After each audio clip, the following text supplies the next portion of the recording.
Now, you and I who live in the 20th century world do not catch the full impact of the promise that Jesus made here. And the reason we do not is because in delivering this promise, Jesus inferred an analogy with the way in which Jewish people conducted their weddings in Bible times.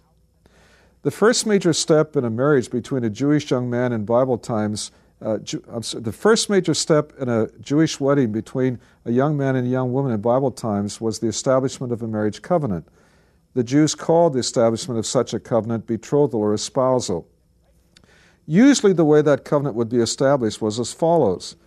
The groom would leave his father's house and travel to the home of his prospective bride. By analogy, Jesus, over 1900 years ago, left his Father's house in heaven and traveled to the home of his prospective bride, the church here on planet Earth. When the Jewish bridegroom would arrive at the bride's home, he would come for the purpose of establishing a marriage covenant, and in order to establish that covenant, he had to pay a purchase price. Jewish young men had to buy their wives in Bible times. By analogy, when Jesus came in his first coming to the earth, he also came for the purpose of establishing a covenant through which he would obtain his bride, the church, and the covenant that he came to establish is the one that the Bible calls the New Covenant. And he did that when he died on the cross. And he too had to pay a purchase price in order to establish that covenant and through that purchase price to obtain his bride, the church. The purchase price that Jesus had to pay was the shedding of his own lifeblood. That's why Paul at the end of 1 Corinthians chapter 6 says, "What? Know you not? You're not your own. You've been bought with a price. Therefore glorify God in your body and spirit." After the Jewish bridegroom had established the marriage covenant at the bride's home and thereby had obtained his bride to be his wife, he would leave her at her home and would return to his father's house, and they would remain separated for a period of time, normally for approximately 1 year. And during that year of separation, the Jewish bridegroom would be busily engaged in his father's house preparing living accommodations to which he could bring his bride later on. By analogy, Jesus, less than 2 months after he established the new covenant through the shedding of his blood on the cross of Calvary, left the home of his prospective bride, the church here on planet Earth, and on the day of his ascension, he returned to his Father's house in heaven, and he's been away ever since. And you and I right now are living in the period of separation between the time of his departure and the time of his return. And as he promises here in John 14, while he is away from us in the Father's house in heaven right now, he's busily engaged preparing living accommodations or mansions to which he can bring his bride, the church, later on. The Jewish bridegroom, at the end of the year of separation, would come on an unannounced night to take his bride to be with him. The bride never knew exactly what night he would come. She knew it'd be some night near the end of the year of separation, but she never knew exactly when. And so, on that unannounced night, the Jewish bridegroom would call to himself at his father's house his best man and other male escorts. And together, those young men would begin a torchlight procession through the streets of the city from the groom's father's house over to the home of the bride. Here was the bridegroom coming to take his bride to be with him. As those young men would be weaving their way through the streets of the city, bystanders, recognizing what was happening, would pick up a shout, "Behold, the bridegroom comes." And that shout would be carried from block to block to block until finally it would arrive at the bride's home. The major purpose of that shout was to forewarn the bride to the effect that she'd better get ready in a hurry because tonight was the night and her groom was already on his way to take her to be with him. As soon as she would hear that shout, she'd send out word to her bridesmaids to come to her home, get her dressed in her bridal garment and all prepared, because this was the night.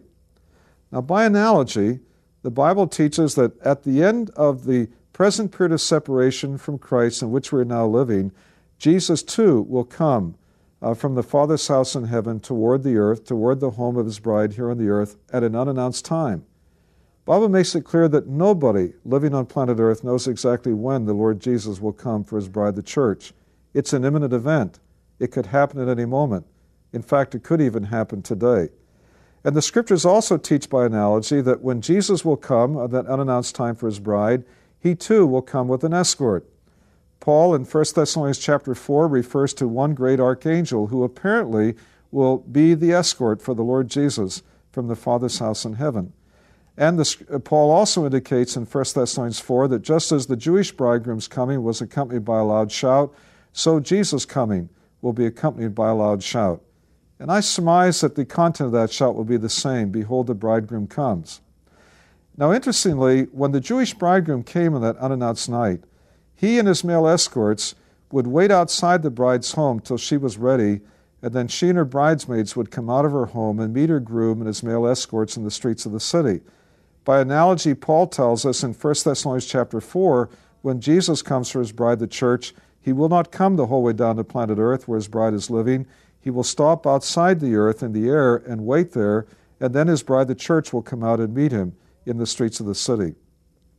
After the Jewish bride would come out of her home with her bridesmaids and meet her bridegroom and his male escorts, now the enlarged wedding party would have a return torchlight procession back to the groom's father's house. By analogy, after Jesus has caught up his bride, the church, from the earth to meet him in the air, we are convinced, in light of this passage in John 14, that he will return with his bride from the air, above the earth, back to his Father's house in heaven to begin living in the living accommodations he's prepared there.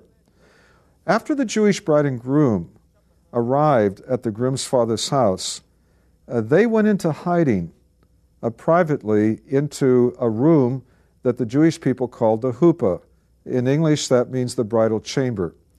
And there in the privacy of that room, they would enter into physical union with each other for the first time and thereby consummate their marriage. Now, intriguingly, they would stay hidden in that bridal chamber for 7 days. This is known, therefore, in the Jewish Encyclopedia as the 7 days of the bridal chamber. And then, at the end of the 7th day, the groom would come out of hiding from the bridal chamber, and he would bring his bride out of hiding with him, out in the open with her veil removed, so that everyone could see who his bride truly was. Now, by analogy with this aspect of the Jewish marriage customs, after Jesus and his bride, the church, will arrive by rapture at his Father's house in heaven, he and his bride will also go into hiding for a period of 7, but in this instance for 7 years. For while the 7-year tribulation period will be transpiring down here on planet Earth, Jesus and his bride, the church, will be hidden away from the view of everyone who's still living down here.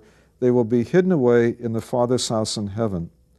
But finally, at the end of the 7th year of the tribulation period, Christ will come out of hiding from the Father's house in heaven in his glorious second coming, this time the whole way down to planet Earth to take over the rule of the earth on behalf of God. And when he will come out of hiding at that time, he will bring his bride out of hiding with him from the Father's house in heaven, now out in the open on full public display, so that everyone who's still living here on planet Earth can see who his bride, the church, truly is. This analogy, which Jesus inferred, indicates a pre-tribulation rapture of the church before the 7-year tribulation period begins.